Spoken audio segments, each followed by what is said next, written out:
હાલમાં ઊંડાણપૂર્વકની તપાસ શરૂ કરવામાં આવી છે। બનાસકાંઠા જિલ્લાના ડીસા તાલુકાના જૂના ડીસા ગામે બની રહેલ ₹300 કરોડથી વધુના ખર્ચે પ્રાણી સંગ્રહાલયને કારણે ગરીબ અને મધ્યમ વર્ગના પરિવારો પર માથે આસમાન તૂટી પડ્યું છે। આશરે 450 એકર વિસ્તારમાં બની રહેલા સફારી પાર્કની હદ નક્કી થતા 400થી વધુ પરિવારો ઘરવિહોણા બનવાની અણી પર છે। રાત દિવસ મજૂરી કરીને ઊભા કરેલા આશિયાના ગુમાવવાની ભીતિથી સ્થાનિક લોકોમાં ભારે આક્રોશ અને ચિંતા જોવા મળી રહ્યા છે। લોકો સવાલ ઉઠાવી રહ્યા છે કે પ્રાણીઓના ઘર બાંધવા મનુષ્યના ઘર તૂટે તો જવાબદાર કોણ?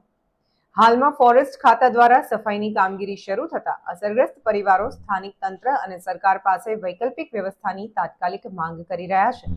વાત કરીએ તો કેન્દ્ર સરકાર તેમજ રાજ્ય સરકાર જે પ્રકારે કહી શકાય કે ગુજરાતને વેગવંતુ બનાવવા માટેના ક્યાંક ને ક્યાંક પ્રયત્નો જે કહી શકાય કે ક્યાંક ને ક્યાંક કરી રહ્યું છે, ત્યારે હાલ વાત કરીએ તો એના જ ભાગરૂપે કહી શકાય કે 300 કરોડના ખર્ચે જે કહી શકાય કે સફારી પાર્ક છે તેમજ પ્રાણી જે સંગ્રહાલયનું જે કામ છે ક્યાંક ને ક્યાંક હાલ ફોરેસ્ટ ખાતા દ્વારા ક્યાંક ને ક્યાંક હાલ સાફ સફાઈ ઝુંબેશ ક્યાંક ને ક્યાંક હાથ ધરવામાં આવ્યો છે। ત્યારે હાલ જો વાત કરીએ તો 50 થી 60 પરિવારો જે છે તે પોતાનું પેટ્યું જે કહી શકાય કે રોજે રોજ મજૂરી કરીને જે રળી રહ્યા છે તે પણ આજે ક્યાંક ને ક્યાંક પોતાના ઘર નહીં પરંતુ છાપરા વિહોણા બની રહ્યા છે। હાલ કડકડતી ઠંડીમાં ક્યાં જશે આ પરિવાર?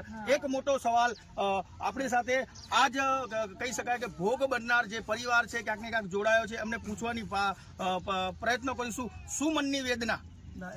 હા સાહેબ, અમે 60 વર્ષથી અહીં રહીએ છીએ પણ અમારો કોઈ જગ્યા નથી, જમીન નથી સાહેબ, અમારો કોઈ રહેવાનો પ્રચાર નથી। અમે સાહેબ ક્યાં ભટકતા રાખશું મરશું? સાહેબ તમે અમને રહેવા માટે પ્લોટ આલો, ક્યાંક જમીન આલો, અમે રહી શકીએ, અમે અમારું ગુજરાન મહેનત મજૂરી કરીને સાહેબ રહી શકીએ છીએ। એટલો અમારો વ્યવસ્થિત કરજો સાહેબ। બધા મુખ્યમંત્રી બડા મોટા સાહેબો પણ હાથા વિનંતી સાહેબ, તમને બે હાથ જોડી વાત કરીએ છીએ પણ સાહેબ બે વિનંતી છે, આ બાલ બચ્ચા ઠંડી લઈને ક્યાં ભાગ 60 વર્ષ થઈ ગયા, બીજા 60 વર્ષ બચ્ચા ક્યાં રખડશે? અમારા ખેતર જમીન નથી જોતી, બંગલા નથી જોતા સાહેબ, પણ અમારે રહેવાનો અમને પ્લોટ આલો સાહેબ, અમે રહીને મજૂરી કરી ખાશું બસ, પણ તમે પણ રૂપિયા ના માંગી સાહેબ। ક્યાંક ને ક્યાંક હાલ જે પ્રકારે જોઈ શકાય છે કે સ્થાનિક તંત્ર જોડે પણ આ પરિવારો કહી શકાય કે જે પોતાનું રોજે રોજની મજૂરી કરી અને પેટીયું રળી રહ્યા છે। આમ આ ઝુંપડપટ્ટીની અંદર એવા પણ કેટલાય પરિવારો છે કે જે પોતાનું કહી શકાય કે જે ગુજરાન છે તે માગીને કરે છે, સાથે સાથે ક્યાંક ને ક્યાંક રોજે રોજ કહી શકાય કે લાવીને ખાય છે। એવા પરિવારો આજે પોતાના ઘર વિહોણા નહીં, ફરી એકવાર કહું છું કે ઘર વિહોણા નહીં પરંતુ પોતાના છાપરા વિહોણા ક્યાંક ને ક્યાંક બની રહ્યા છે। તો શું સ્થાનિક તંત્ર જોડે શું માંગ? સાહેબ અમારે તો કહેવાનો પર્સનલ એમ છે, તમારે પ્રાણી સંગ્રહાલય બનાવવું હોય તો કોઈક બીજી જગ્યાએ બનાવત, પણ આજ અમારા તંબુડા સાહેબ તોડીને બનાવો છો એવો કોઈ તમે નોમ કાઢો છો તો હારો તો અમને નથી દેખાતો સાહેબ। તમારે અમને વધારે નહીં, અમને અમારી થોડોક રહેવા પૂરતી તમારે બનાવો તો ના નથી, પણ અમને આવા ગરીબ માણસોની સુવિધા કરો, જગ્યા જમીનની કોઈક અમને કોઈક બંગલા નથી જોતા, અમને કોઈક પ્લોટ હલાવો ક્યાંકથી। બનાસકાંઠાના અંદર જે અધિકારીઓ છે ડીસાના આ જૂની ડીસાની અંદર જે બનાવવાનો આવ્યો છે સાહેબ, અમારા જેવાની હાલત ક્યાં થાય? ક્યાંક બીજા ઘરે અમે કેવી રીતે જઈએ? કોકના ખેતરમાં બેવા જઈએ ત્યાંથી તગડે છે, બીજે બેવા જઈએ ત્યાંથી તગડે છે, અમે ક્યાં સુધી ભાગતા ફરશો?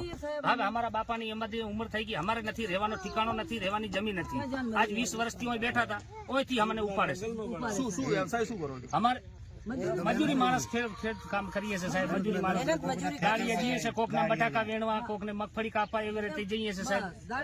હવે દાળી કામ જઈએ છીએ 200-300 રૂપિયા લઈએ, ઘરનો ગુજારો કરીએ કે જમી જાગીર તો અમારી કોઈ તાકાત નથી સાહેબ જમી જાગીર લેવા માટે। શું વ્યથા, શું સ્થાનિક તંત્ર જોડે શું માંગણી આપની? આપણે જગ્યાએ પ્લોટ માંગણી છે સાહેબ, આપણે કોઈ મકાન નથી જોતા, કોઈ બીજો કશું નથી જોતો તમારા પાસે સાહેબ છે। અમારે એટલું જોઈએ છે, અમારે એટલું જોઈએ છે કે રહેવા પૂરતી અમને પ્લોટ આપો, અમારે ગમે અમારે જાત મહેનત કરીને અમે મહેનત મજૂરી કરીને અમારા બુઢિયા પહેલા ઘંટીએ ટાંકીને મરી ગયા અને હવે તો ઓરલાઈન ચાલી ગયો છે સાહેબ। અમને ક્યાંક રહેવા પૂરતી જમીન આલો, હવે ક્યાં બીજી જગ્યાએ જઈએ છે, અમને ક્યાંક ત્યાં જઈએ અમે ત્યાંથી અમને તગડે છે, હવે અમે ક્યાં જવાનો સાહેબ? તમને હારું ના લાગતો હોય અમારા જેવાને તો અમને પાકિસ્તાન મૂકી દો, તમારી રીતે બસ। ક્યાંક ને ક્યાંક કહી શકાય કે મધ્યમ અને ગરીબ જે પરિવારો છે ક્યાંક ને ક્યાંક સ્થાનિક તંત્ર જોડે તેમજ કેન્દ્ર સરકાર તેમજ રાજ્ય સરકાર જોડે મદદની બુહાર લગાવી રહ્યા છે।